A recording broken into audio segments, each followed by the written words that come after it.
حضرت امام جعفر صادق علیہ السلام کے سنہری اقوال کا جو ہم نے ایک سلسلہ شروع کیا ہے، آج آپ کے سامنے حضرت امام جعفر صادق علیہ السلام کا بڑا ایمان افروز قول آپ کے ساتھ شیئر کرنے لگا۔ آپ نے فرمایا کہ یہ جو بندے پر مصیبتیں آتی ہیں، مصیبتوں کا نزول بندے کے اوپر ہلاکت کے لیے نہیں بلکہ امتحان کے لیے ہوتا ہے، یہ آپ کا فرمان ہے۔ اب ہم اس کو اس طرح سمجھ سکتے ہیں کہ بندے پر جو مصیبت آتی ہے، جو مشکل آتی ہے، بندے کی زندگی کا یہ حصہ ہے، آفات و بلیات میں سے انسان کو گزرنا پڑتا ہے، مصیبت آ جاتی ہے، مگر آپ نے فرمایا اس مصیبت کے آنے پر بندے کو پریشان نہیں ہونا چاہیے، بندے کو گھبرانا نہیں چاہیے، بلکہ اس مصیبت پر بھی اللہ رب العزت کی طرف رجوع کرنا چاہیے کہ یہ جو مصیبت آئی ہے نا، رب کی طرف سے، اے بندے یہ تیرے امتحان کے لیے ہے، تجھے ہلاک کرنے کے لیے نہیں ہے۔ تو بندہ مصیبت پر گھبرا جاتا ہے، پریشان ہو جاتا ہے کہ اب میرا کیا بنے گا، اب میرا کیا ہوگا۔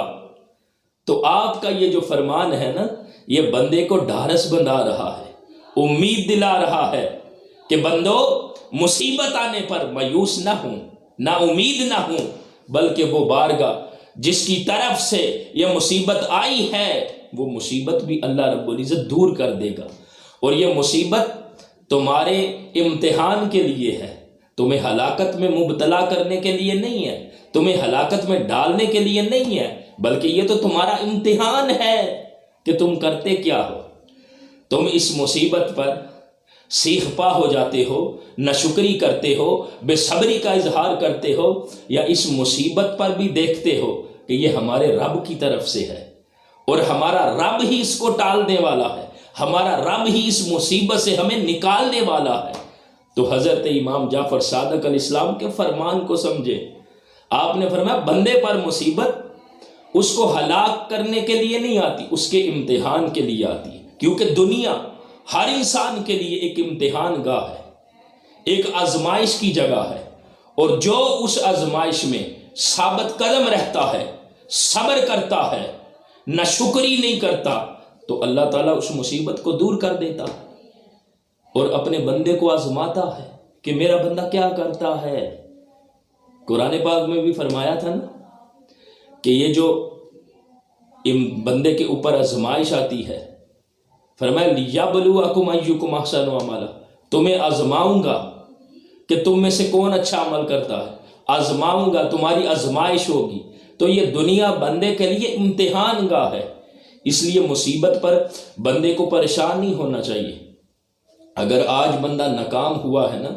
تو وہ ناکامی دور ہوگی، وہ مصیبت اس کے سر سے ٹلے گی، وہ بلا اس کے سر سے دور ہوگی، بالآخر اس کو سکون ملے گا۔ قرآن میں کہا ان مع العسر یسرا، تنگی کے ساتھ آسانی ہے، اس کو سمجھے۔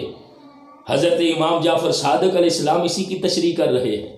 کہ مصیبت آئے تو اسے پریشان نہ ہو، تمہیں ہلاک نہیں کرے گی بلکہ تمہارا امتحان ہو رہا ہے، اور تم اس پر ثابت قدم رہو، بے صبری کا مظاہرہ نہ کرو، بلکہ ہر وقت اللہ تعالیٰ کی بارگاہ میں سراپا شکر بن کے رہو۔ ہائے ہائے۔